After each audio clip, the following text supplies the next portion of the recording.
Good morning, good afternoon, good evening to East Central Missouri and the world, and welcome to the James Strong Show podcast number 196. Thank you for joining us. Thank you for making us a part of your day. I appreciate it.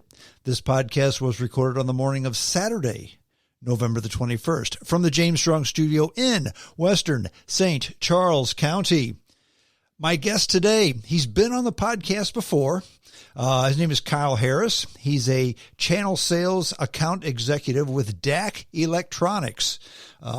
Translation, his company makes and sells what we used to call jumbotrons. And we're going to talk to Kyle about doing business during the pandemic. Kyle, welcome to the James Strong Show. Hey, James. Thank you. I appreciate it. Thanks for having me on. Excited to be back. I hope you're doing well considering everything going on. And I don't mean to correct you, but I'm with Daktronics. Daktronics. What did I call it? Dak Electronics. Okay. It's a mashup of both of those words, so it's not a big deal. But thank you. No, thanks for having me on, James. Yeah, but you were on probably about a year ago or so, maybe a little longer. We talked about government in the city of St. Louis. And we touched on your business, and I find what you do amazing. There's not a lot of people that do this type of work, that are in this type of business. People know about your company because your screens are in stadiums throughout the country, throughout the world, I guess. And but if your core focus on business is selling these types of screens, these types of systems to stadiums, sports stadiums, when there's nobody really in sports stadiums watching sports nowadays during this pandemic, that has to be a challenge. And I'm guessing that you've made adjustments on your business and you've done things differently. True? Yeah, you're exactly right. And it has been challenging, not only for us, but everybody. Globally. So it's been interesting. A lot of, adversity thrown our way. So, but Daktronics, we've got close to an 80% market share for stadiums and arenas. So I describe it as if you go to, call it a game at Busch Stadium or, name the venue around the U.S. When you're sitting in your seat, the video boards, scoreboards, ribbon boards that you see while sitting in your seat, that's a Daktronics product, or more than likely a Daktronics product. We also do the stuff in Times Square, the LED billboards driving up and down, the interstate. We're also at your local high school, church, local fast food restaurant, the marquees that are out front. So we've been doing it for a while. You've probably seen our product and not even realized it. Gaslight digits, at your Phillips 66, you name it. So we've been doing it for a while, but it's been interesting, especially to focus specifically on the sports niche. You're right, James. People aren't going through the gates. The turnstiles aren't turning for a majority of these venues, and that's a huge revenue for them yearly. And it has been a struggle. So luckily, I would say the buying cycle for an LED video board is anywhere from 6 to 10 years. So the things that are in place right now, they're still being utilized. Those teams want to still create kind of a game day atmosphere. The players like the video boards. They like to see themselves up on it, hit the home run, break a run for a touchdown. So they're still utilizing those boards to create as much of a game day atmosphere for the players. But the fans aren't there. And the reality is the revenues are down. So it has been a struggle, and it has been an interesting couple months. Yeah, well, sports as a whole have changed. I mean, we were fortunate enough. We did have a truncated baseball season. We had the World Series. We had the playoffs. But for the most part, there were no fans in the seats. I think the World Series had a handful of them. And it's hard to say whether we're going to have them next year. But this has certainly affected the baseball teams. We were talking off the air about how it affects different teams in different ways. The more fans you put in the seats, the bigger percentage of income that is for the team. In other words, no fans in the seats is a much bigger deal for the St. Louis Cardinals, who draw $3.2 million a year, and then say the Miami Marlins, who draw, I don't know, I don't know what they draw. They draw $1 million a year. Yeah. Yeah, that's been interesting. I think some data has come out recently that the Marlins, who traditionally are lower end on the payroll and operating costs as an organization, they've lost about 30 million this past year. And then you look at the St. Louis Cardinals, who are call it a top six, top seven organization in all of baseball in terms of market and revenue. Top two between Cardinals and Dodgers for turnstiles and tickets sold. They've lost 250 plus million. So, to put that in perspective, the DeWitts bought the Cardinals from the Bush family in 1995 for $150 million. So they've lost more money. Yeah. Yeah. They've lost $100 million more than they paid for the team just this year. Yeah. Now the valuation of the team is substantially more than what it was in 95. I think it's over 2.1 billion today because of the, kudos to the DeWitt family and their ability to run the organization and, grow that. But yeah, I mean, it's still an astronomical number and that's going to have effects on, the next couple of years as things start to get back to, being able to go to games, being able to go out to eat. And that's a business. The Cardinals are a business. And that's one business in a marquee business that everybody knows about, especially if you're a fan of the game. But the reality is it's a business. And when you take them and they've lost 250 plus million, but then you think of Main Street and you think of local restaurants, local mom and pop shops, antique stores, you name it, on down the line. Imagine those people and the money that they're losing as well. So it is a tough pill to swallow. And, I hope that, it ends sooner than later. Yeah. And it will end. Everything ends. We were talking off the air and I have just become, at first I was was almost 24/7, all pandemic news all the time. And, it almost put me in a rubber room. So I backed off, but I still watch it. I still listen to it, but I only listen to people. I only read articles, from people who know what they're talking about. I like to use the example. I've mentioned this on the air before.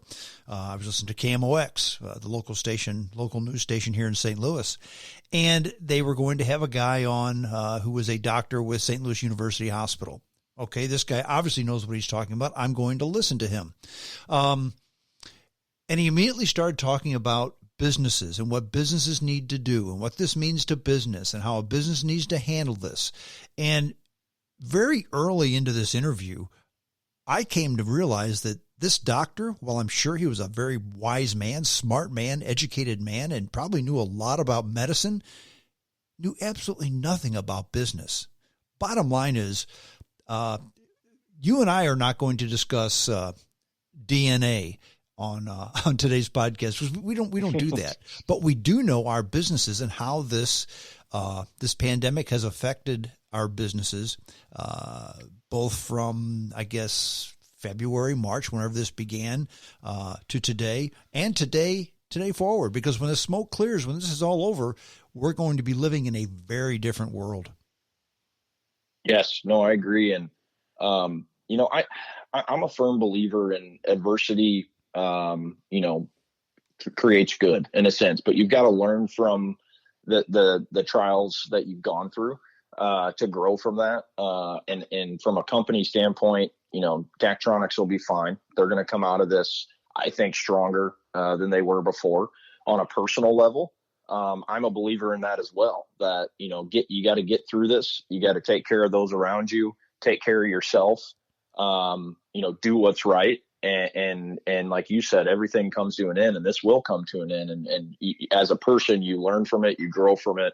And I do think, the United States as a whole is going to come out better, out of this than it was before. When you look at history, you look at, the Great Depression. You look at the 60s with the space program. The government came in, FDR released the New Deal, and that was a time for innovation and growth in the United States. You look at the space program, that was a time for innovation and growth in the United States.